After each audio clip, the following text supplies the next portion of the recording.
Bon, bonjour à tous et bienvenue pour cette nouvelle vidéo. Je vais la commencer seul parce que Mr Green est en retard. Ça ne change pas d'habitude, vous le voyez pas parce que souvent hors caméra il arrive en retard. Mais c'est une habitude chez lui, donc on va commencer tout seul. Donc aujourd'hui on va faire une vidéo sur, je vais vous faire une vidéo puisque pour le coup je suis tout seul, sur comment on constitue un sac à dos. Donc j'ai constitué le mien, ici, présent. Comme je vous l'ai déjà dit dans les précédentes vidéos, je transporte toujours ma maison sur le dos. Donc c'est pour ça que j'ai un sac de 100 litres, toujours avec moi. Et dedans, il y a tout, il fait à peu près, là en poids total, je l'ai pesé tout à l'heure, 20 kg.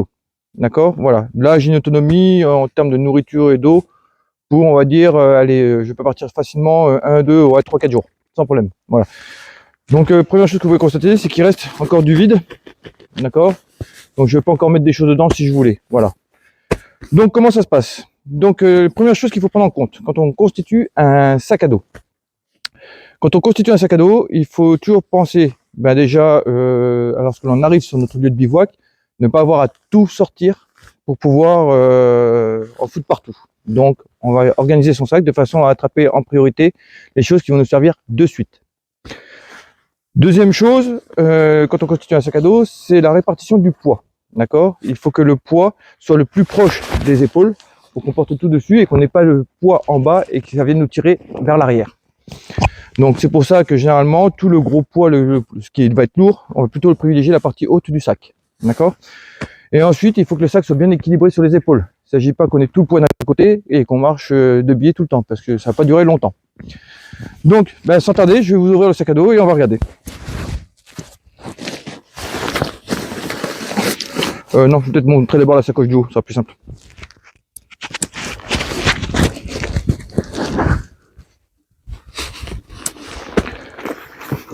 Allez, hop, comme ça, voilà.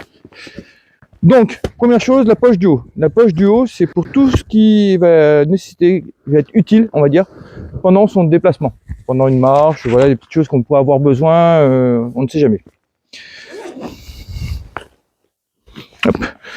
Donc, première chose importante, on l'a présenté dans la vidéo sur l'hygiène, le rouleau de PQ. Important. J'ai avec ça un petit paquet de mouchoirs. Ça peut toujours servir. Première chose aussi. Oh, bonjour Mr. Brown. Bonjour Mr. Green. Ça va? Et toi? Tu reviens d'où comme ça?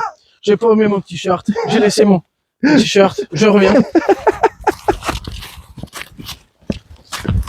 Bon, Mr. Green est d'arriver. J'avais mis à l'envers. T'étais où? T'étais à la salle de sport? Ah oui. Ah, d'ailleurs en parlant de sport, t'oublieras pas de me rendre mes muscles. Après la vidéo. Ouais, ok. Donc deuxième chose que j'ai toujours avec moi, une Petzl. Voilà, avec différents types de fonctionnement. On fera une vidéo à un moment donné sur les Petzl pour vous les présenter. Voilà, ça c'est une Petzl achetée sur AliExpress. Toujours. Voilà, donc toujours à portée de main. Après, j'ai des guêtres. Voilà, les guêtres c'est super utile, surtout quand on marche dans des zones humides. Ça protège le bas du pantalon et ça évite que la flotte rentre dans les godasses. Donc c'est toujours un jeu.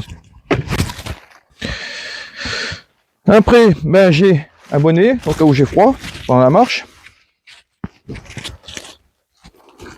Un cache-cou, d'accord, qui me sert aussi, qui peut faire aussi office de cagoule, de ce que l'on veut.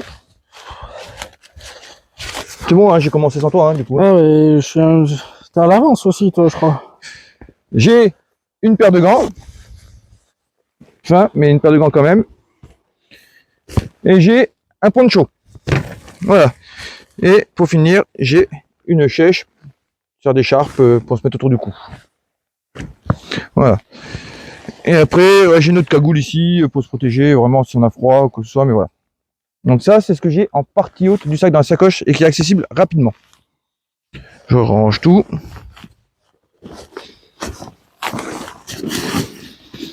Tu rattraperas le cours du coup. Hein. Ouais, après, je sais qu'il y a dedans, tu mets du gel à cheveux, la brosse à dents. Voilà. Je pense que c'est ok là-dessus. Un peu T'as pas mis les feuilles mortes pour faire le feu? Ah non, j'ai pas mis les feuilles mortes, non. Hop, je bonjour referme. à tous, excusez-moi, j'ai pas dit bonjour. Manque de politesse. Tu diras à ton père qu'il me ramène un mot d'excuse. Il l'a fait, mais j'ai oublié mon carnet de liaison Ah. dans le vélo. Allez. Hop. Maintenant, on va voir comment se constitue l'intérieur du sac. Ah oui, sur le côté ici, là, dans cette poche-là, mais de l'autre côté. Hop, je l'attrape. La gourde. La gourde d'eau. Voilà, que j'ai sur le côté. Pareil, dans les petites poches que j'ai ici sur le côté, là. Dans ces petites poches que j'ai là. Hop, j'attrape. Première chose, la boussole, important.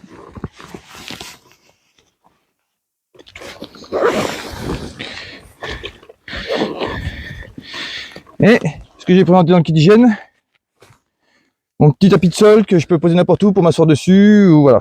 D'ailleurs, si je peux faire un commentaire, Oui. parce que j'ai re-regardé cette vidéo. Donc tu dis, donc que vous pouvez mettre au sol, qui vous permet de garder les pieds au sec, mais qui vous empêche pas d'avoir l'humidité. Oui, en fait, l'idée, c'est que quand tu vas te changer de chaussettes ou quoi que ce soit, bah, tu poses tes pieds là-dessus. Oui, mais du coup, Voilà. tu t'es j'ai rigolé. Non, je sais plus exactement comment on s'est dit. Mais... Ça ne vous coupe pas de l'humidité, mais ça vous permet de garder les pieds au sec. On est sur la vidéo sur le sac, là. Allez, le sac. Donc après, sur mon sac, bien sûr, j'ai toujours des mousquetons qui s'accrochent un peu partout. Donc j'en ai un là, j'en ai deux qui se baladent derrière. Voilà, donc ça, on va pas vous raconter. Donc mon sac, je l'ouvre. Attends. Que je serve à quelque chose, parce que là aujourd'hui, c'est la catastrophe, quoi. C'est bon? C'est parti. Allez. Donc première chose qu'on peut voir, c'est que mon sac est tout organisé. Vous voyez? Tout est attaché, ficelé, ça bouge pas. D'accord? C'est bon? Ouais, c'est bon. Ok. Donc, je défais les sangles. Voilà. Donc mon sac est composé comment? Donc sur la partie basse ici, je vais avoir tout ce qui est duvet, sur-sac, sac à viande, qui est en partie basse du sac. Qui va faire le fond de sac, c'est ce qu'on appelle. Après, dans la deuxième partie, ici, je vais avoir tout ce qui est dans un sac étanche, tout ce qui est change. Je vais avoir, premier accès possible, tout de suite là, la première chose, c'est mon ensemble pour monter mon tarp. Donc je vais avoir les cordes à nœuds, ma fêtière, ma bâche, j'ai tout là-dedans. D'accord? Je vais mettre de côté. J'ai une corde au cas où si j'ai besoin en plus. D'accord? J'ai ceci, alors ceci on ne vous l'a pas encore présenté, je pense qu'on vous présentera à l'occasion. C'est un petit tabouret, tout petit, mais qui est vraiment pratique. Moi j'aime bien parce que j'aime bien avoir le cul au sec. Par contre, le derrière au sec. D'accord? Un récipient, on va dire, de grosse capacité pour si jamais je dois transporter de l'eau. D'accord? Un petit jerrycan, voilà, que j'ai acheté sur AliExpress. Donc une fois que j'ai monté mon tarp, après, la première chose que je vais attraper, c'est mon duvet qui est juste là. Mon lit de camp. Vous voyez? Il est dans mon sac. Donc, on s'imagine, j'ai monté mon tarp, j'attrape mon lit de camp, je pose mon lit de camp. Une fois que j'ai posé mon lit de camp, en fait, de même d'avoir la constitution du sac, vous voyez un petit peu le déroulement de quand on arrive sur un camp, qu'est-ce qu'il y a à sortir en premier, à mettre voilà. en premier. Donc une fois que j'ai monté mon lit de camp, la première chose que je pose, c'est mon sous-sac Gore-Tex. Tout de suite accessible. Une fois que j'ai fini, je viens ici et j'attrape, donc ici, dans sac à merde, dans mon sac poubelle,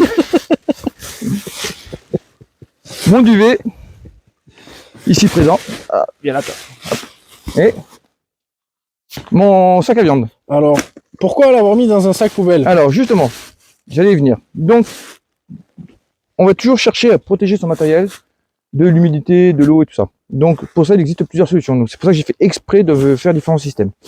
Donc la première solution, à moindre coût, qui fonctionne très très bien, c'est ni plus ni moins que le sac poubelle. Voilà. Dans ma pochette du haut, j'en ai un en spare au cas où si je venais à déchirer ou quoi que ce soit, j'en ai un deuxième ici. Mais ça fonctionne très bien. On peut mettre donc la partie couchage dedans. Moi, c'est ce que j'ai fait là pour vous montrer. D'accord? Mais il existe aussi, je vais vous le montrer de suite, hop, des sacs étanches. Voilà. Sac étanche, donc hop, on ouvre, on déroule, et dedans, on y met tout ce qu'on a à y mettre. Donc au vu de l'étanchéité, peut même servir pour du canyoning, je pense. C'est fait exprès pour. Ok. Voilà, on le gonfle d'air, on ferme et normalement ça fonctionne relativement bien. Celui-là en plus est équipé d'anneaux ici et en bas pour pouvoir mettre une sangle et le balader en bandoulière, si par cas, si besoin.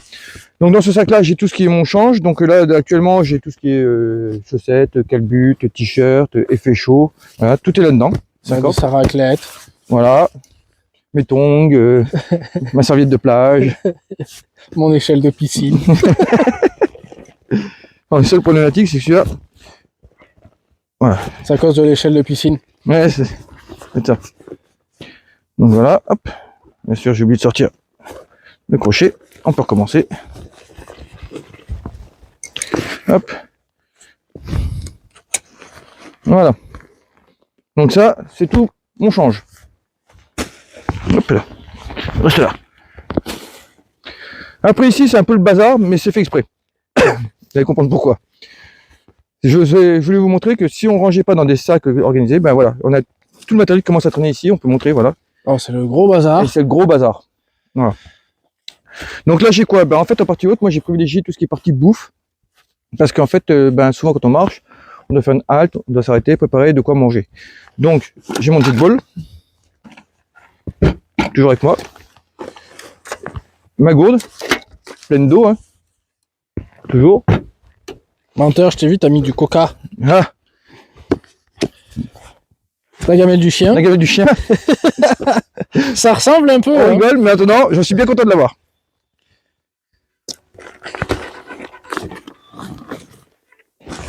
Oui, allô?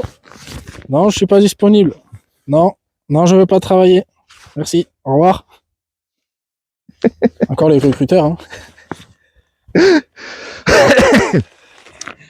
Donc là, j'ai fait exprès de prendre un autre sac étanche, cette fois de la marque de chez Quechua, d'accord. Alors celui-là pour le coup est pas mal, je trouve pas mal parce qu'il a un petit bouchon ici qui permet de chasser l'air quand on le ferme. Hop.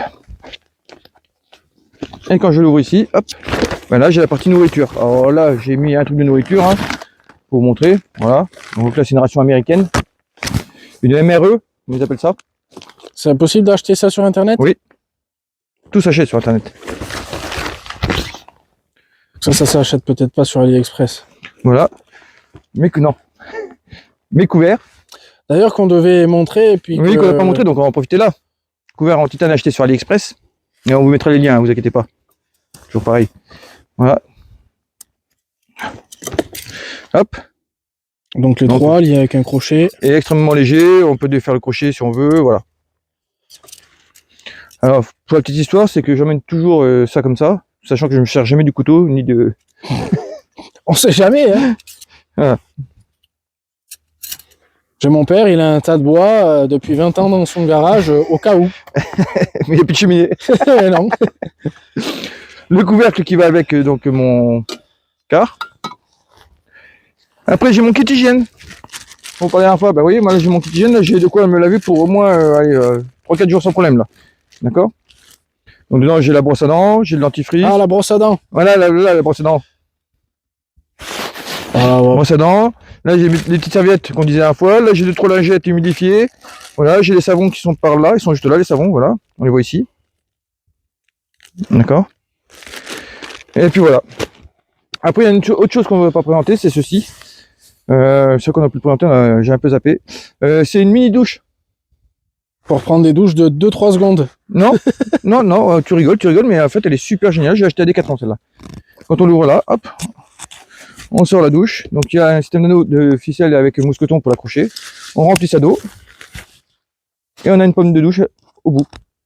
Si je t'emmerde, n'hésite pas à le dire. C'est impeccable. Non, ça filme. Voilà. Donc ici, une pommette de douche qui permet de prendre une douche. Je l'ai essayé en conditions réelles, ça marche super bien. Eh, Mr. Brown, Une douche chaude. tu m'emmerdes. Bon, maintenant, il faut que je range tout ça. Hop là. Ouais, je rangerai après. Pas grave. Et après, dernière chose que j'ai, et ça on va vous le présenter dans la prochaine vidéo, c'est une sacoche fourre-tout. Et là-dedans, Dieu sait que j'en ai des choses. Voilà. Donc le poids après c'est peut-être un peu lourd, mais Ouais, c'est lourd, mais il y a beaucoup de choses. Je la présenterai dans la prochaine vidéo. Elle me suit partout cette sacoche-là. Il y a des systèmes d'attache scratch. c'est la collection de cailloux de Mr. Brown. Donc voilà, non mais il y a vraiment de tout dedans, je vous montrerai. Après, sur les côtés ici et là, j'ai tout ce qui est outillage. Donc facile d'accès. Facile d'accès, première chose, je vais vous ici, voilà, hop, tout de suite. J'ai la hache. J'ai la scie. En cas d'agression de bêtes féroces. Si jamais l'ours voleur voulait attenter à ma vie, je peux me défendre. Voilà. Après, sur le petit sacoche sur l'autre côté, ben, j'ai la pelle. Si jamais qu'un chantier fasse surface. Non, ou si jamais j'ai besoin d'aller faire caca. Oui. Voilà. Ne jamais oublier d'enlever la feuille de PQ qui reste coincée au pantalon.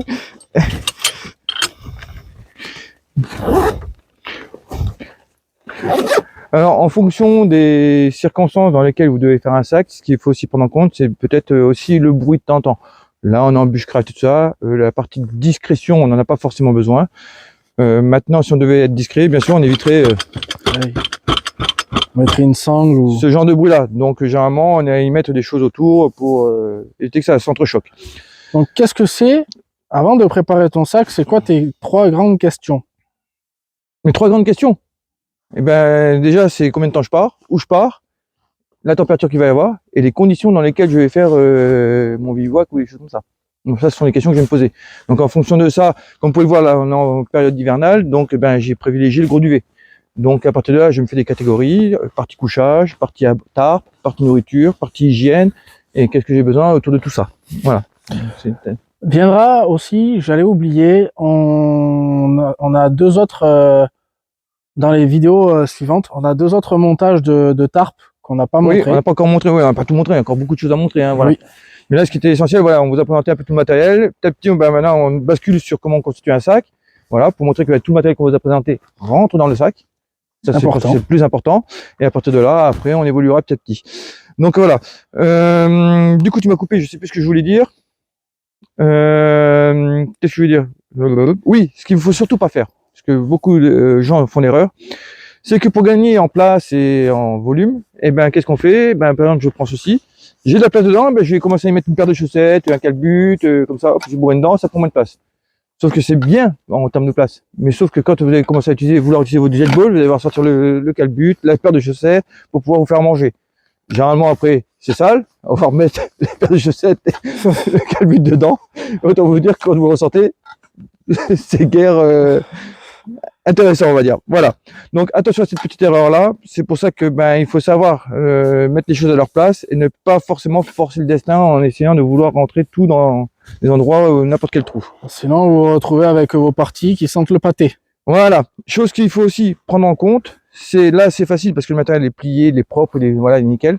Mais une fois qu'on commence à utiliser le matériel sur le terrain, et ben on n'a pas les bonnes conditions des fois pour replier correctement. Donc il faut toujours se garder un peu de place si jamais on n'arrive pas à replier correctement, de façon à ce que tout rentre. Voilà.